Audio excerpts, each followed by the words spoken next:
en relación con un par de cuestiones que tocaba hace un momento Francisco y otra que después señaló también Jorge. La facultad exclusiva del Congreso se ejerce ya en el transitorio segundo del decreto del 16 de junio de 2016. O sea, esa oportunidad quizás la desaprovecharon con esa reforma, pero acusa también el descuido que hemos tenido en esta materia. O sea, es una reforma del 18 de junio del 2008. Ajá, ya era facultad exclusiva. Y el Congreso de la Unión reforma la Ley Federal contra la Delincuencia Organizada el 23 de enero del 2009. O sea, ya la había ejercido. O sea, no nos hemos querido dar cuenta que ese día abrogaron las leyes locales y que hay mucha gente en prisión que no tendría que estar en prisión. Pero ahora sí, con mucho bombo y mucho platillo, nos dicen, en este momento estamos ejerciéndola. Mira, no, la ejerciste en 2009. Eso por una parte. Delitos del orden común en el régimen de delincuencia organizada. Hay un montón. Y somos campeones en irle sumando delitos. O sea que si revisamos el artículo segundo, que ahora tiene 9 fracciones, cuando se publicó tenía 5. La quinta era la más robusta porque ahí se aglomeran, ahí se aglutinan los delitos del orden común. Al final, por eso dice ahí el artículo. O en su correlato en las legislaciones locales y nunca se aplicarán mayores penas, etcétera. Entonces, si de lo que se trata es de sumarle delitos, hay delitos estrictamente federales, hay delitos del orden común y delitos de competencia dual. Ahora, en el tema de cómo equilibrar dignidad humana versus estas restricciones, esa fue la constante denuncia en Italia durante la época de la emergencia.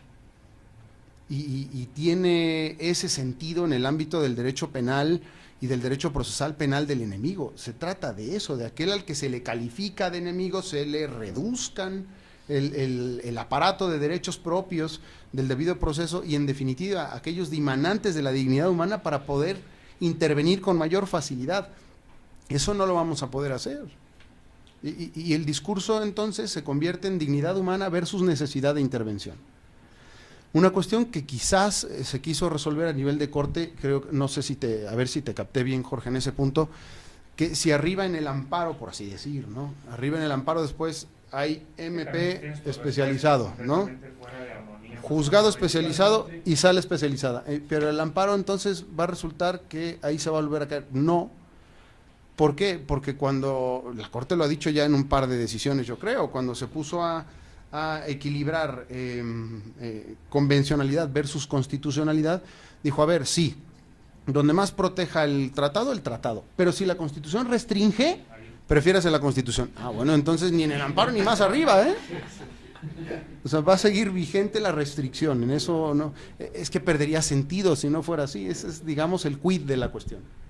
Son 2 puntos. Lo primero es que como estamos hablando de porque todos estamos hablando de una potencial ley, o sea, nadie sabe todavía cuáles van a ser los contenidos de esta ley, salvo lo que prevé el 20 constitucional de la introducción de prueba vía lectura. Entonces, sí creo que tal vez, aunque parece que el camino más lógico es vamos a pensar primero en la reforma constitucional y luego vemos qué hacemos con la ley, yo creo que el camino que tenemos que seguir es exactamente el inverso. Vamos a pensar qué tipo de ley queremos para el combate a la delincuencia organizada, qué tipo de reglas de excepción vamos a incorporar y luego vamos a ver a qué orden de gobierno le vamos a permitir acceder a esas digamos, esas reglas de excepción, y en función de esta distribución de competencias pensemos si conservamos una ley federal, si queremos una ley nacional, si queremos una ley general, o me aventuro más incluso como decía mi estimado, oye, ¿en qué momento nos cuestionamos si esto lo teníamos que federalizar? O sea, los estados tenían su ley de delincuencia organizada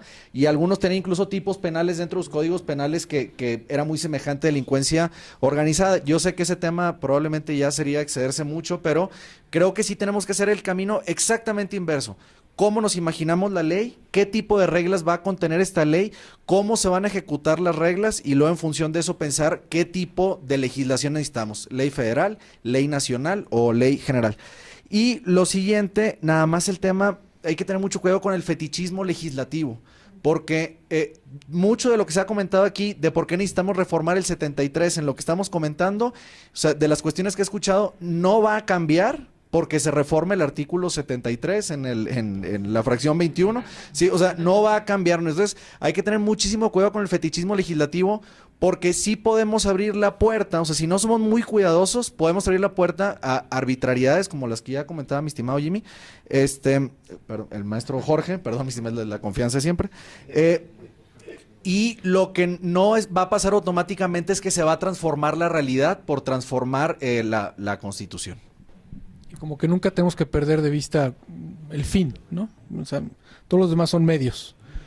Son medios para lograr un fin mayor. Y al final el fin mayor es el que todos estamos buscando, que es como, caramba, generamos más justicia en este país como debe de ser, ¿no? Y no nos perdamos en fetichismos legislativos o en cuestiones, totalmente de acuerdo, en el camino, que es una gran tentación.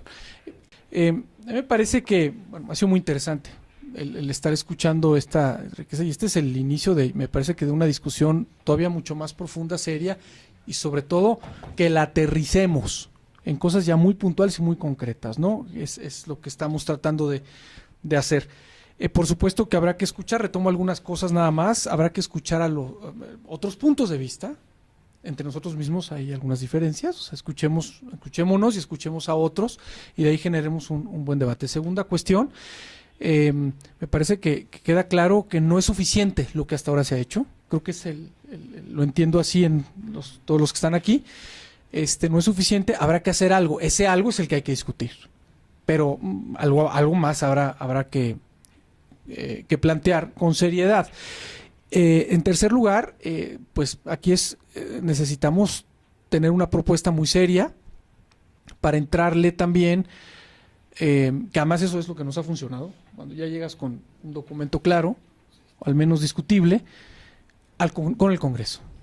O sea, hoy tenemos, y como siempre, pero pues al final ahí está la decisión última de esto, pues ahí tenemos que estar presentes, pero con propuesta muy clara, muy sólida, puntual, defendible, etcétera, etcétera, para empujar al Congreso a la discusión seria.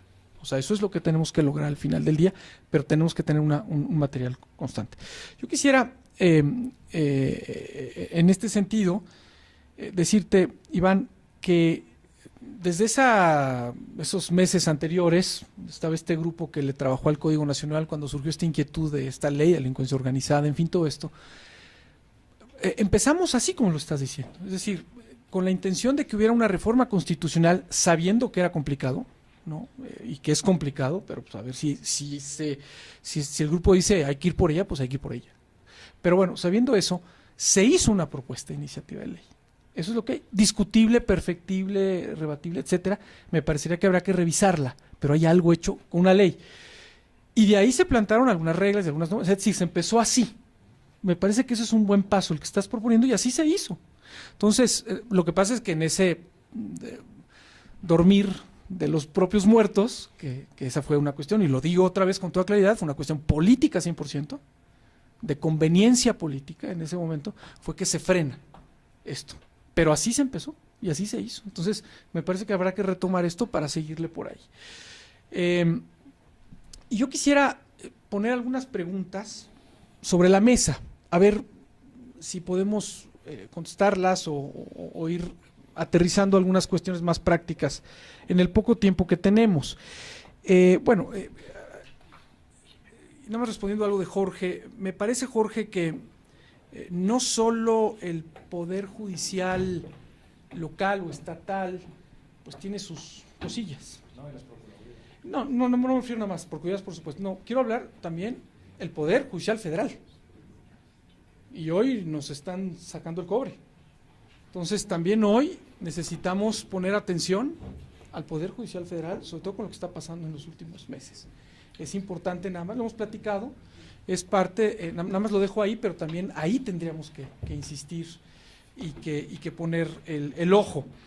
Y creo que un punto que ojalá en algún momento lo podamos erradicar totalmente de la cultura de este país es la falta de planeación. Hablas de presupuestos, pusiste el ejemplo del narcomenudeo, totalmente de acuerdo, pero así es este país más bien lo ordinario es eso, lo extraordinario es planear, ajustarle los recursos, las responsabilidades adecuadas, un tiempo adecuado y vamos a una evaluación y una supervisión, como son los pasos de una administración correcta.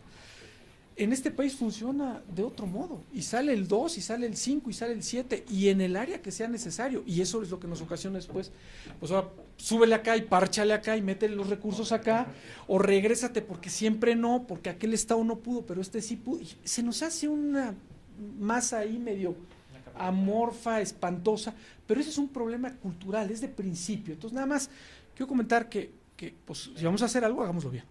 Y hagámoslo bien desde el principio. Eso va a ser fundamental para que entonces no tengamos que estar tapando huecos como nos ha tocado tapar tantos huecos, tantas cosas, tantos pleitos, ¿no? Y el otro ya brincó por allá, hay que ir por aquel para que salga. Entonces es muy importante tener esto en cuenta.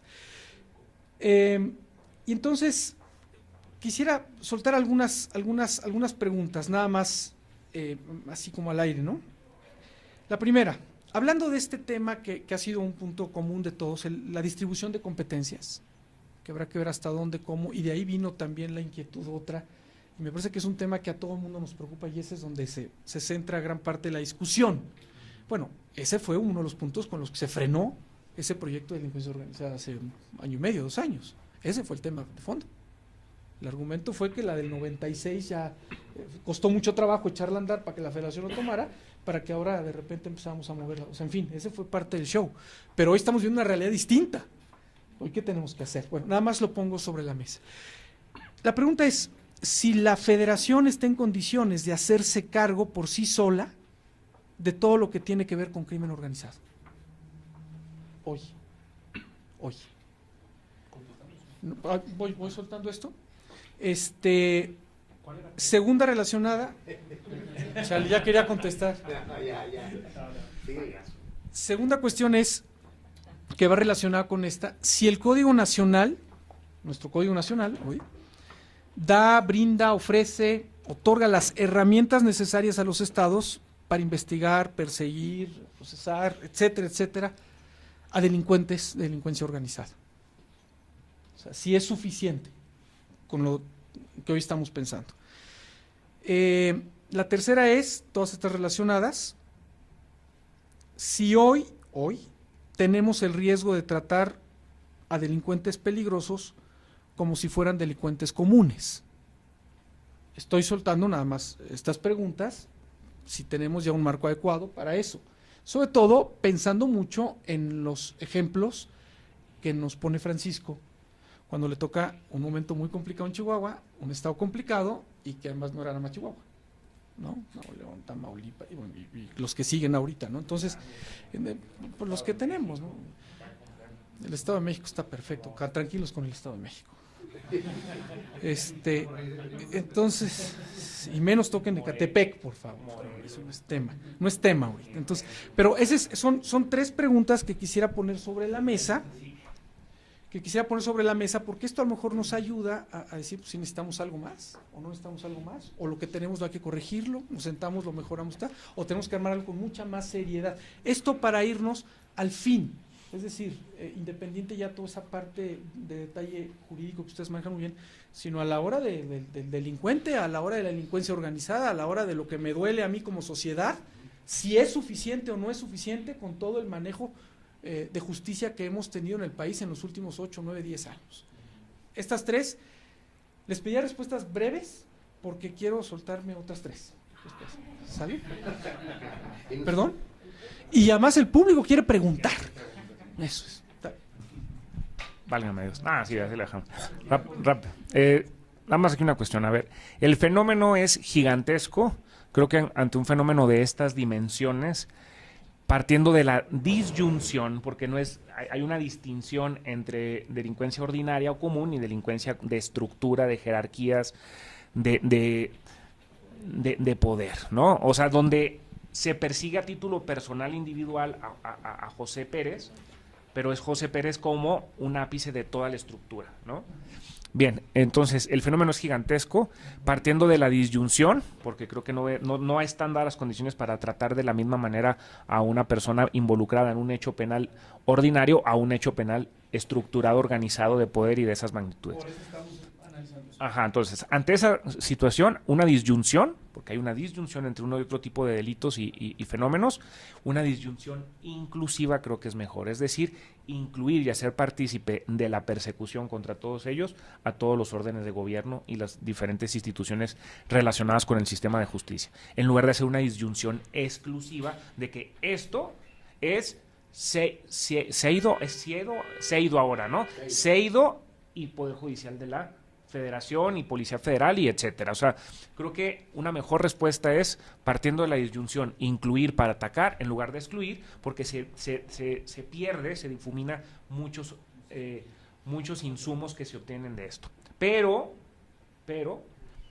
sí creo que es sumamente preciso, prudente, salvo que entremos en una situación de autocomplacencias y justificaciones, ¿no? El que se creen, que se generen controles serios para evitar operativamente un uso excesivo de este fenómeno, porque creo que sería irresponsable partir de la idea de que de que hay mucha debilidad de las garantías judiciales en las entidades federativas. Entonces, controles serios precisamente para hacer frente a este tipo de... Y 3, que esto se refleje en una, pues vamos, armónica y proporcional capacidad administrativa para hacer frente al nuevo reto, ¿no? Porque no se ha visto en otras tareas, como ejemplo, narcomenudeo. Muy bien, perfecto. Así, concreto, claro, vamos respondiéndole. ¿Vas? A ver, igual voy a hacer a cargo de cada una. De la primera, ¿entendía si PGR se está haciendo cargo o tiene la capacidad de hacerse cargo de todo lo que es delincuencia organizada al día de hoy? Esa es la primera pregunta, ¿no? Sí. Ahora, yo diría al revés. No PGR, la federación. Básicamente, bueno, por la parte que te toca la investigación, el tema es que ni siquiera está agarrando lo que le toca. Ese es el primer punto, se lo está dejando a los estados. Ese es el tema, sí. O sea, no lo toma. O sea, realmente, sí, ese es el problema. El problema parte de que no es cierto que la federación esté metida en temas de delincuencia organizada de facto, o sea, no por el concepto. Por el concepto tal vez sí está cedido, pero la realidad es que todo se está quedando en los estados. Ese es el primer tema. Ahora, si el Código Nacional tiene las herramientas, desde mi particular punto de vista, creo que sí. En la parte de investigación te da una apertura bastante amplia para investigar. A los estados. Sí. Bueno, porque el Código Nacional es nacional, aplica. Entonces, creo que en la parte de investigación tiene las herramientas. Ahora, el gran debate, que creo que es el tema toral de esto, es la incorporación por lectura en audiencia. Vuelvo al punto y voy a poner un ejemplo. No es que esté mal ello. Si se establece como una de las posibles soluciones y hay candados, está perfecto. Pero mi pregunta sería, ahora resulta que confía más en el MP para ir a declarar ante él que ir a declarar ante un juez. Porque sí está declarando, no es que no declare la víctima del testigo. O sea, pero existió con el MP. No, bueno, pero aparte de que hay una declaración. Bueno, si esa declaración en papel se lleva a juicio y el malandro que es sentenciado sabe quién lo denunció, pues también lo va a ir a matar. O sea, creo que el punto no es de que si va y lo ve y no pretendamos que esa sea la solución. Vuelvo al punto, si se abre esa discusión y se establece y hay candados, adelante. Pero no pretendamos que eso es lo que ahora le da el traste a los estados para no entrar a la competitividad y eficacia en este tipo de delitos. ¿Sale? Y en el tema, y dentro de este punto, lo que sí creo es que el problema no radique en el tema normativo de Código Nacional. Creo que el tema es de los recursos. Este es tema de recursos. Ha sido letra muerta y algo irrisorio el tema de los testigos protegidos. O sea, no existe un sistema nacional donde se le inyecten fondos y que verdaderamente tengan acceso a los estados y la federación. Es un tema que hay que inyectar. Y el otro tema, policías, ministerios públicos bien pagados, arropados, tecnologías de investigación. Veníamos caminando con Alonso, ¿no? Sí. Y hay un cuestionamiento muy grande contra la policía municipal. haciendo sumas muy básicas, ¿por qué no contamos lo que tiene de patrimonio y recursos Policía Federal? Lo dividimos entre el estado de fuerza de Policía Federal y lo mismo que se le da a cada Policía Federal, dáselo a un policía municipal y creo que estaríamos teniendo los mismos resultados. Pero a veces se critica al municipio o al estado cuando no tienen acceso a los mismos recursos, ¿no? Y del tercer tema estoy de acuerdo con Jorge. Yo creo que hay que verlo desde un planteamiento de inclusión en esa diferenciación de tratamientos, no de disyunción. De las 3 preguntas me haré cargo únicamente de 2. Creo que hay algunos elementos o datos que pudieran enriquecer lo que estamos comentando. La primera pregunta es en relación a si la federación se está haciendo cargo de forma puntual, de forma suficiente en el fenómeno de delincuencia organizada. Yo coincido con Emilio, la respuesta es no. En el terreno de los hechos, los delitos de delincuencia organizada, los delitos fines los siguen conociendo los estados y ocasionalmente o accidentalmente la federación conoce única y exclusivamente el tema de delincuencia organizada, segregando los delitos fines.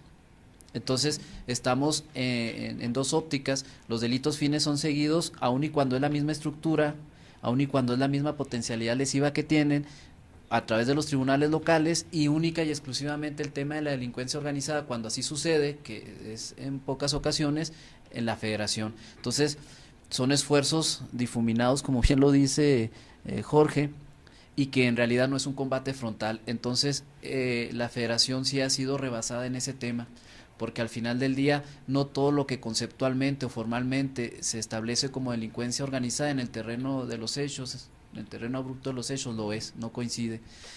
Y respecto de si en el Código Nacional de Procedimientos Penales se establecen todas y cada una de las herramientas suficientes para combatir de manera adecuada este tipo de estructuras criminales diferentes a la delincuencia organizada, desde mi muy particular punto de vista, acorde a la experiencia y enriquecida con comentarios de otros compañeros que también han tenido la oportunidad de estar en el tema de la persecución en delitos de alto impacto, me parece que no, porque esta discusión no solo se cierra a la incorporación de los registros de investigación en el momento del enjuiciamiento, porque luego hay otras herramientas paralelas, alternas, que se pueden precisamente incorporar en esa ley de delincuencia organizada y que no se establezcan de forma genérica en el Código Nacional, para evitar lo que comenta Jorge, para evitar que luego la excepción se convierta en la regla general y que a nivel operación, al final del día, discúlpeme la expresión, pues se vuelva un batidero. Esto es, que delitos ordinarios, delitos que no se requiera un tratamiento especial, estén siendo perseguidos y procesados con herramientas alternas especiales que están dimensionadas para una estructura criminal diferente como la delincuencia organizada. El registro de incorporación por lectura, yo creo que es un tema no tan superficial respecto de decir que el testigo ya compareció ante el Ministerio Público y entonces significa que ese miedo no lo va a tener frente a un juez. No, porque muchas de las veces la víctima declara en cuanto es víctima del delito, en cuanto es paciente del delito, a las horas, todavía sin reflexionar qué es lo que viene. Entonces, en la experiencia nos dice, por ejemplo, en los delitos de extorsión y secuestro, y lo digo brevemente, la víctima es rescatada de su cautiverio, inmediatamente es atendida por un psicólogo, por equipo especial, declara, pero luego a los 6 meses vienen las secuelas del estrés postraumático y es cuando dice, yo no quiero estar o revivir lo que ha sucedido y tengo mayor miedo. Entonces no es tan fácil. Yo creo que es un tema serio, desde luego que retomarlo en una justa dimensión en cuanto a señalar controles serios, controles eficaces para evitar también una perversión de esta figura. No solo esa figura es, sino también hay otras. Tan solo el plazo de cierre de investigación que el Código Nacional maneja de 6 meses en un delito complejo de delincuencia organizada es insuficiente. Luego recuerdo asuntos en donde la información incriminatoria necesaria es los datos telefónicos, donde de una información telefónica deviene otra información telefónica y de esa deviene otra, y entonces los 6 meses en realidad es un suspiro para una investigación con la debida diligencia como lo exigen los parámetros internacionales. El estado de Chihuahua tomó una determinación a nivel legislativo de 8 meses, igual lo hicieron otros estados, que luego es acorde precisamente a la dimensión del fenómeno que se está tratando, que es la delincuencia organizada. Yo creo que en esa ley de delincuencia organizada pudieran estar otras figuras sin contaminar el Código Nacional de Procedimientos Penales, que sería como destinatario la delincuencia ordinaria. Entonces no solo es el tema de la incorporación por lectura, es el tema también de los plazos de cierre de investigación, es el tema también relacionado con la con la dúplica del término de retención, que luego también las 48 horas en una banda de secuestradores de 9 personas, pues también es un suspiro para la integración y llevarlo a la audiencia inicial. Entonces son varios temas importantes, y entonces la respuesta es: no está funcionando la Federación en su esfuerzo de combatir de forma idónea la delincuencia organizada, y yo creo que el Código Nacional tampoco es idóneo o suficiente todavía para las entidades en cuanto a enfrentar un fenómeno tan complejo. Dado que mis compañeros y amigos ya se han ocupado fundamentalmente de esas cuestiones, no voy a entrar a ellas. El tema de la distribución de competencias, por ejemplo, solo señalar el artículo 3 de la Ley de Delincuencia Organizada vigente, que quizás pudiera ajustarse, ¿no? Que en lugar de que diga el Ministerio Público de la Federación conocerá de los delitos del orden común cometidos por delincuencia organizada si ejercita facultad de atracción o si tiene competencia originaria, pues decir que deberá. O sea, mira, si tú para demostrar el de delincuencia organizada necesitas planeación para ejecutar de forma permanente o reiterada ciertos delitos, viene a convertirse en la ejecución de esos otros delitos que pudieran ser del orden común, un elemento necesario para configurar aquel, de suerte tal que no es que quieras atraerlo, atráelo, ¿no? Eso pudiera por una parte. Coincido completamente con lo que dice Paco en relación con el Código Nacional de Procedimientos Penales, y me parece que en tu comentario se asoma una solución de medio camino muy interesante. Y finalmente, ¿correremos algún riesgo por tratar delincuentes peligrosos como comunes? La Constitución dice de tajo que no, o sea, que eso no lo podemos hacer. Para eso, en la propia reforma del 2008, dice, a ver, acercar al sentenciado al centro penitenciario más cercano a su domicilio es un mecanismo que facilita la reinserción social. Pero a la delincuencia organizada no. Pues, con un silogismo sencillo yo diría, entonces a los de delincuencia organizada no los queremos reinsertar. ¿Por qué? Pues porque estamos hablando de ese derecho penal de excepción, del enemigo y de la cosificación del sujeto frente a ciertas formas de criminalidad. Vamos a, si les parece, pasar a comentarios de ustedes. No sé si tanto preguntas como comentarios, reflexiones breves. Y muy de acuerdo, bueno, con lo que comentaba Jorge Gutiérrez hace un momento. Bueno, Jimmy. A mí lo que realmente me preocupa es, bueno, lo que planteaba al inicio Roberto, de cómo en realidad se está generando un sistema paralelo, y el sistema paralelo en realidad atiende a deficiencias estructurales, deficiencias de recursos y una serie de cuestiones que no son ni siquiera normativas, sino que más bien son estructurales y que vienen a responder con esta generación de este sistema. Definitivamente no porque cambiemos la ley o el código vamos a, digamos, a subsanar las deficiencias que hay con la policía municipal, con los recursos que tienen y bueno, y con todas estas cuestiones que de sobra conocemos, ¿no? Yo respecto al código, a mí me inquieta mucho y me llama mucho la atención los comentarios de Paco, que en realidad o Francisco, pues, que me hace pensar como en toda una serie de cuestiones, en lo particular y de institutos procesales, ¿no? Por ejemplo, lo del tema de la incorporación de lectura, que yo en algún momento trabajé en específico, bueno, hice un trabajo sobre el tema de víctimas vulnerables cuando se trataba de trata y demás, ¿no? De lo que a lo que están sujetas y cómo el paso del tiempo puede menguar su posibilidad de ir a juicio, más allá de que si lo maten o no, sino por todos los trastornos psicológicos y demás que tienen.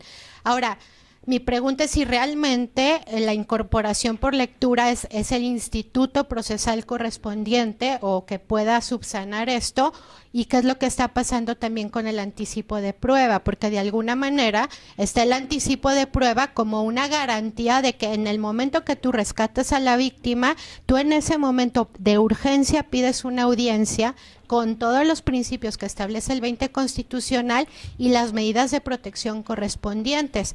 Me parece que esto es mucho más armónico y que no tiene que ver precisamente con delincuencia organizada, sino con otro tipo de delitos del fuero común. A mí se me ocurriría muy aventuradamente decir que entendiendo que hay deficiencias estructurales y que las tenemos que asumir porque en realidad yo creo que a lo que hay que apostarle es a la investigación y no sacrificar el proceso ni garantías procesales por lo que ya ocurre en la realidad en la investigación, pero echar mano y explorar la posibilidad de que el Código Nacional como está tenga este tipo de herramientas y se empiecen a generar prácticas. Para cerrar mi comentario, y bueno, también digamos si algo se quiere decir al respecto, yo decía el anticipo de prueba, no sé qué otras figuras más también sean obstáculos o estén limitadas ahora en el código, en el Código Nacional, ¿no? Pero a mí lo que me preocupa es lo que pasó con el sistema anterior y cosas que ya he visto en la realidad que no están precisamente involucradas con delincuencia organizada, pero por deficiencias estructurales se transforman cuestiones que venimos superando desde hace muchísimos años, ¿no?